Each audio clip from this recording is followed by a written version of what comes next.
भारत में 70 से ज्यादा बौद्धिस्ट विश्वविद्यालयों के प्रमाण मिल चुके हैं, जिसमें से नालंदा, तक्षशिला, विक्रमशिला जैसे प्रमुख विश्वविद्यालय भी थे। इसमें से 12वीं सदी में नालंदा विश्वविद्यालय को बख्तियार खिलजी ने जला दिया था, ऐसा ही अभी तक हमें बताया गया है। उसने क्यों जलाया था, इस पर सभी इतिहासकार मौन हो जाते हैं। यहाँ पे सबसे बड़ा प्रश्न यही उठता है कि बख्तियार खिलजी तुर्की था, अफगानिस्तान से होते हुए खैबर दर्रे को पार करते हुए पंजाब से गुजरा, दिल्ली तक पहुंचा, फिर उत्तर प्रदेश होते हुए नालंदा पहुंचा और उस नालंदा में जहां पे ब्राह्मण वंश सैन वंश का राज्य हुआ करता था, ऐसे में एक तुर्क इतनी दूर से होते हुए इनके शासन क्षेत्र नालंदा में आता है और फिर उसे जलाकर चला जाता है। यह बात बिल्कुल भी नहीं पचती। जब भी कोई भारत में लुटेरे आते थे तो वो मंदिर को भी इसलिए तोड़ते थे क्योंकि वहां से उन्हें सोना लूट कर ले जाना होता था, जबकि ऐसा कोई भी प्रमाण नहीं है कि नालंदा विश्वविद्यालय में सोना हुआ करते थे जिसे वो लूट कर ले गया। सिर्फ ये बताया जाता है कि उसने जला दिया। अब क्यों जला दिया था, इसके बारे में हम लोग इस वीडियो के अंतिम में देखेंगे। उससे पहले हम कुछ महत्वपूर्ण प्रमाणों और साक्ष्यों को देखते हुए चलेंगे ताकि निष्कर्ष को हम जस्टिफाई कर सकें। जरा इस मूर्ति को देखिए। इस मूर्ति को देखकर आप क्या सोचेंगे? कुछ लोगों का सोचना होगा कि ये तो हिंदुओं के देवी देवता है। इसे आप थोड़ा सा ध्यान से देखिए। इस मूर्ति के ऊपर एक छोटी मूर्ति भी बनी हुई है जो बुद्ध की मूर्ति है, और ये जो आप मूर्ति देख रहे हैं ये अवलोकितेश्वर त्रिलोकीनाथ बुद्ध का मंदिर है। दरअसल हिमाचल प्रदेश के लाहौल स्पीति जिले से 37 किलोमीटर की दूरी पर त्रिलोकीनाथ एक गांव है। इस गांव के पूर्व नाम तुंदा था। यहाँ पे यह अवलोकितेश्वर बुद्ध की मूर्ति आज भी विराजमान है, जिसको 10वीं शताब्दी में वहाँ के स्थानीय शासक दिवांजा राणा ने एक व्यवस्थित मंदिर का रूप देते हुए स्थापित किया था। अब जरा सोचिए, अगर इसी मूर्ति के ऊपर से बुद्ध की मूर्ति हटा दी जाए तो ये हिंदुओं की देवी देवता दिखने लगेंगे। चलिए कुछ और आपको दिखाता हूँ। अब जरा इस मूर्ति को देखिए। ये मूर्ति इसी नालंदा विश्वविद्यालय का जो खंडहर है वहाँ पे जो संग्रहालय है उसमें ये मूर्ति है, और इस मूर्ति में 4 हाथ आपको दिख रहे होंगे। इस मूर्ति को भी कोई ये कह सकता है कि ये हिंदू के देवी देवता है, लेकिन मैं आपको बता दूं, आप इसके बॉटम में देखें, यहाँ पे अवलोकितेश्वर दिया हुआ है, 10वीं सदी का है। अब आप सोच रहे होंगे कि बुद्ध के 4 हाथ कैसे हो सकते हैं। कुछ और प्रमाण दिखाता हूँ। जरा इन मूर्तियों को देखिए। इसमें बीच में शाक्य मुनि बुद्धा है, लेफ्ट साइड में अवलोकितेश्वर है और राइट साइड में गुरु पद्मा संभावा है। इसमें लेफ्ट साइड की अवलोकितेश्वर बुद्ध की अगर मूर्ति देखें तो इनके सर पर पीछे 3 और मूर्तियां हैं, जबकि आप इस मूर्ति को ध्यान से देखें तो यहाँ पे बहुत सारे हाथ बने हुए हैं, और ऐसी ही मूर्तियां हिंदू धर्मों में भी पाई जाती हैं। अब जरा ये सोचिए कि ये 10वीं सदी की मूर्तियां हैं और उस समय आज के ब्राह्मण धर्म का एक भी सिंगल मूर्ति नहीं मिला है, न किसी ब्रह्मा का, न विष्णु का, न महेश का, और न किसी और देवी देवता का। अब आप यहाँ पे सोच रहे होंगे कि मैं यहाँ पे बुद्ध की मूर्तियों को क्यों दिखा रहा हूँ, तो जरा एक और मूर्ति आप देख लीजिए। अब इस मूर्ति को ध्यान से देखिए। इस मूर्ति को देखते हुए आप कह सकते हैं कि ये तो बुद्ध की मूर्ति है, लेकिन अगर आप इसके बैकग्राउंड पे देखें तो यहाँ पे लिखा हुआ है श्री तैलिया भंडार भैरव बाबा, बड़ा गाँव नालंदा। ये नालंदा कैंपस का ही है। अब आप यहाँ से सीधे सीधे एक कंक्लूजन निकाल सकते हैं कि जो आपको दिख रहा है उसका ठीक उल्टा बताया जा रहा है। और ये लोग कौन है जो मंदिर खोलकर गुरु घंटाल बन के बैठे हुए हैं? अब जरा सोचिए, इस यूनिवर्सिटी को 19वीं सदी में पहली बार अलेक्जेंडर कर्निघन ने खोजा था, और ये गुरु घंटाल तब कहाँ थे? जो लोग हजारों और लाखों साल पुराना अपने धर्म ग्रंथ बताते हैं कि तब से ये होते हुए आए हैं, उन लोगों को भारत के इस ज्ञान विज्ञान केंद्र का पता न था। और जब एक अंग्रेज ने इसे 19वीं सदी में खोज निकाला तब वहाँ पे एक बुद्ध की मूर्ति बैठाकर उसे भैरव बाबा बता रहे हैं। जरा सोचिए, ये षड्यंत्र नहीं है तो और क्या है? आपको इतिहास का पता कैसे चलेगा? आखिर इतिहास होता क्या है? यहाँ पे मुझे डॉक्टर भीमराव अंबेडकर जी का एक कोट याद आता है। उन्होंने कहा था, जिस कौम को अपना इतिहास नहीं पता हो वह कभी इतिहास नहीं रच सकती। तो फिर इतिहास का पता चले कैसे? क्या सत्य है, क्या गलत है? जो आपको इतिहास बताने बैठे हैं वो तो कुछ और ही बताए जा रहे हैं। ऐसे में यह समझना जरूरी है कि इतिहास क्या होता है। दरअसल इतिहास को आप 3 भाग में डिवाइड कर सकते हैं। पहले भाग में मान्यतावादी लोग आते हैं। ये वो धार्मिक लोग हैं जो तरह तरह की फर्जी कथा कहानी बनाकर अपनी धार्मिक ठेकेदारी की दुकान चलाते हैं और अपनी इन बेसिर पैर की कथा कहानियों को इतिहास बताते फिरते हैं। दूसरे केस में पाठ्यक्रम की इतिहास की पुस्तकें हैं जो सरकार द्वारा संचालित होती है और जो राजनीति की शिकार हो जाती हैं। जो सरकार आती है वैसा ही वो इतिहास पढ़वाने लगती है। तीसरे कैटेगरी में पुरातत्व इतिहास आता है। इसमें जो इतिहास लिखा जाता है वो जो भी उत्खनन के दौरान प्रमाण मिलते हैं या समकालीन जो नोट्स मिलते हैं उन दोनों का मिलान कर वेरिफिकेशन कर जो इतिहास बनता है उसे प्रस्तुत किया जाता है और यही पिछले दोनों की तुलना में सबसे ज्यादा प्रामाणिक होता है। अब आपको तय करना है कि आप प्रामाणिक इतिहास पढ़ना चाहते हैं या इन गुरु घंटालों की कथा कहानी को इतिहास समझकर वास्तविक इतिहास से दूर रहना चाहते हैं। ऐसे ही पुरातात्विक इतिहासकारों में एक इतिहासकार हैं राजीव पटेल जी, जिनकी अभी एक किताब आई है वैदिक युग का घालमेल। यह बहुत ही बेहतरीन पुस्तक है, इसे आप सभी को जरूर पढ़ना चाहिए। इसका मैंने डिस्क्रिप्शन में लिंक दे दिया है और उसी के रेफरेंस से मैं यहाँ पे नालंदा विश्वविद्यालय का वास्तविक कारण क्या था उसके बारे में बताऊंगा। दरअसल नालंदा विश्वविद्यालय वर्तमान बिहार राज्य में पटना से 88.5 किलोमीटर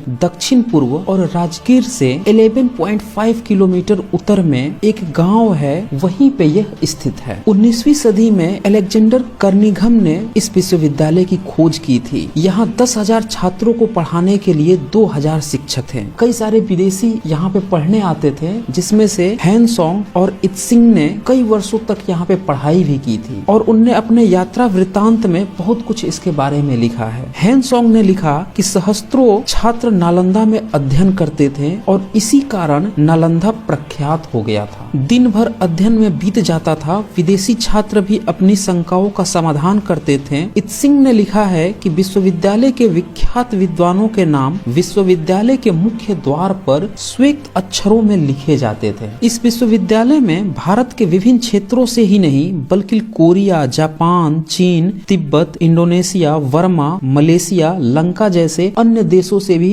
विद्यार्थी शिक्षा ग्रहण करने आते थे। नालंदा के विशिष्ट शिक्षा प्राप्त छात्र बाहर जाकर बौद्ध धर्म का प्रचार करते थे। यही कारण था कि बौद्ध भारत से निकलकर पूरे विश्व में छा गया, जबकि बाकी के यहाँ के दर्शन यहीं पे सिकुड़े रह गए। दरअसल बाकी किसी भी धर्म, मजहब, रिलीजन ने रिसर्च को प्रोत्साहन नहीं दिया, जबकि बौद्ध मार्ग ही एक ऐसा देखने को मिला जिसमें कि इतने सारे विश्वविद्यालय अंतर्राष्ट्रीय स्तर के पाए गए। शायद इसका मुख्य कारण यही था कि इसमें स्वविवेक को इस्तेमाल करने की प्रेरणा दी गई थी। यह विश्व का प्रथम पूर्णतः आवासीय विश्वविद्यालय था। अत्यंत सुनियोजित ढंग से और विस्तृत क्षेत्र में बना हुआ यह विश्वविद्यालय स्थापत्य कला का अद्भुत नमूना था। इसका पूरा परिसर एक विशाल दीवार से घिरा हुआ था, जिसमें प्रवेश के लिए एक मुख्य द्वार था। उत्तर से दक्षिण की ओर मठों की कतार थी और इनके सामने अनेक भव्य स्तूप और विहार थे। इन सभी स्तूपों में भगवान बुद्ध की विभिन्न मुद्राओं में मूर्तियां बनी हुई हैं। यहाँ पे एक बात ध्यान दीजिएगा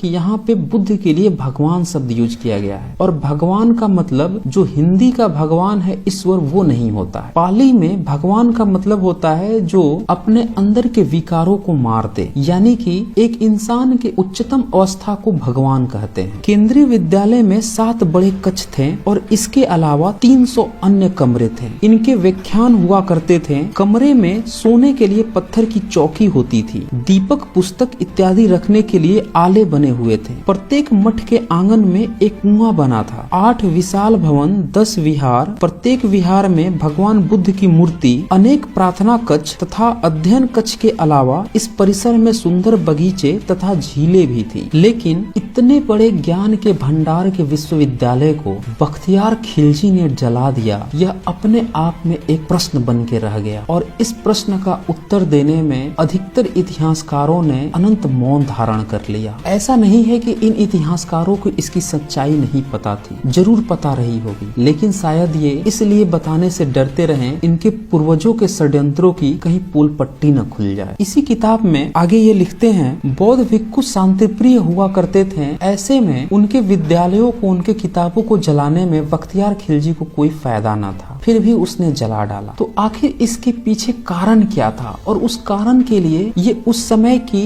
जो राजनीतिक भूमिका थी राजाओं की, उसके बारे में भी बताते हैं। ये बताते हैं कि आज के बिहार और बंगाल वाले भाग पर 12वीं शताब्दी के मध्य तक पाल वंश के अंतिम शासक गोविंद पाल की सत्ता थी। वो बौद्धिस्ट थे। उसके तुरंत बाद इस क्षेत्र की सत्ता सेन वंश, जो कि ब्राह्मण वंश था, उसने पाल वंश को पराजित करते हुए उस क्षेत्र को अपने कब्जे में ले लिया। ये वही ब्राह्मण सेन वंश था जिसने ब्राह्मणी मान्यता के अनुसार सबसे ज्यादा मंदिर बनवाए और जितने भी बौद्ध मठ थे उन सबका ब्राह्मणीकरण किया था। अब आप लोग स्वयं सोचें कि उस समय नालंदा क्षेत्र का शासक लक्ष्मण सेन, जो कि ब्राह्मण वंश का था, उसने बख्तियार खिलजी का विरोध क्यों नहीं किया, जबकि महाविहार 6 महीने तक लगातार जलता रहा। बौद्ध भिक्षु मार दिए गए, स्थानीय जमींदार और राजा द्वारा आग बुझाने का प्रयास भी नहीं किया गया और न ही ऐसा कोई प्रमाण मिलता है कि वहाँ के जितने भी आचार्य प्रचार्य थे उनको किसी ने बचाने का प्रयास किया। लेकिन अभी भी सवाल यही है कि जब बख्तियार को कोई फायदा नहीं था, फायदा यहाँ ब्राह्मण वंश को था, लेकिन जलाया तो बख्तियार ने, आखिर उसने ऐसा क्यों किया? तो इस पुस्तक में ये लिखते हैं कि 1210 ईस्वी के आसपास 1199 से 1203 के बीच में यह चलाया गया और इसी के आसपास तबाकत ए नासिरी पुस्तक के लेखक मिनहास उस सिराज अपने किताब में लिखते हैं कि बख्तियार खिलजी को एक जानलेवा बीमारी हो गई थी। उसकी बीमारी को ठीक करने का दावा एक ब्राह्मण वैद्य ने किया और शर्त के रूप में महाविहार को जलाने की मांग रखी। जब उसकी दवाई से बख्तियार ठीक हो गया तो शर्त पूरा करने के लिए बख्तियार खिलजी ने नालंदा महाविहार को जला दिया। अब इसमें तो कुछ किया नहीं जा सकता क्योंकि ये उसके समकालीन एक राइटर की लिखी हुई किताब है और ये साफ साफ लिख रही है कि एक ब्राह्मण ने यह डिमांड रखी थी बख्तियार खिलजी के सामने। और ब्राह्मण सेन वंश तो पहले से चाहता ही था कि जब बौद्धिस्ट राजाओं को हरा दिया तो उनकी यूनिवर्सिटी यहाँ पे क्या कर रही। इतिहास गवाह है, जब भी धार्मिकों का सत्ता पे कब्जा होता है तो सबसे पहले वह बुद्धिजीवी वर्ग को खत्म करते हैं और बुद्धिजीवी वर्ग को खत्म करने का सबसे आसान तरीका होता है जो भी अच्छे शिक्षण संस्थान है उसको नष्ट कर दिया जाए और वही उस समय भी हुआ था। और इस तरह से हम देखते हैं कि एक बौद्ध यूनिवर्सिटी अपने ही देश के कुछ गद्दारों के चलते तबाह हो गई। जब इस जगह की खुदाई 19वीं सदी में हुई तो वहाँ पे बहुत सारे बुद्ध की मूर्तियां मिली। उस पूरे परिसर में बुद्ध की मूर्तियां हुआ करती थी और वही बुद्ध की मूर्तियां आजकल उसी कैंपस में इसी सेन वंश के उत्तराधिकारियों ने मंदिर बनाकर तैलिये बाबा और भैरव बाबा बताकर कब्जा लिए। तो इस तरह से एक नास्तिक बुद्ध, ज्ञानी बुद्ध को पहले धर्म बनाया गया, फिर उन्हें ब्रह्मा विष्णु महेश बना दिया गया और फिर उनके नाम पर चढ़ावा चढ़ाने जाने लगे। जरा सोचिए, नालंदा विश्वविद्यालय से पहले वो बुद्ध थे और आज की डेट में वो तरह तरह के देवी देवता बन गए। ये है पाखंड धर्मों का। कल की डेट में जो हमारे महापुरुष हैं, यूनिवर्सिटीज के बाहर उनकी मूर्तियां लगती हैं या चौराहे पर लगती हैं, उनके ऊपर कोई मंदिर बना के और चढ़ावा लेने का धंधा शुरू कर दे और कहे हम इनके नाम पर एक धर्म चला दिए। वही हुआ बुद्ध के साथ भी, बुद्ध धर्म बना दिया और जिन लोगों ने बुद्ध धर्म का विरोध किया तो फिर बुद्ध को ही सिंदूर टीका कपड़े बदलकर ब्रह्मा विष्णु महेश और दुर्गा और काली बना दिया। शुरू हो गया एक नया धंधा। तो ये है भारत का एक्चुअल इतिहास। आप समझ सकते हैं कि नालंदा विश्वविद्यालय जलाने के पीछे कितना बड़ा षड्यंत्र रहा था, कैसे एक मार्ग को धर्म में बदल दिया गया और इस सच्चाई को दबाने के लिए तरह तरह की फालतू फालतू किताबें लिखी गई। एक खास बात इस नालंदा विश्वविद्यालय की ये रही कि यहाँ पे जो प्रमाण मिले हैं उसमें न तो संस्कृत मिला और न ही कोई धार्मिक ग्रंथ। और मिलता भी कहाँ से, क्योंकि ये सारी देवी देवता और ये कथा कहानी तो इस विश्वविद्यालय के नष्ट होने के बाद बनी है। वहाँ पे पाली के प्रमाण मिले हैं, वहाँ पे अन्य क्षेत्रीय भाषाओं के प्रमाण मिले, लेकिन संस्कृत का एक सिंगल प्रमाण नहीं मिला। तो इस तरह से ये पूरे के पूरे ढकोसले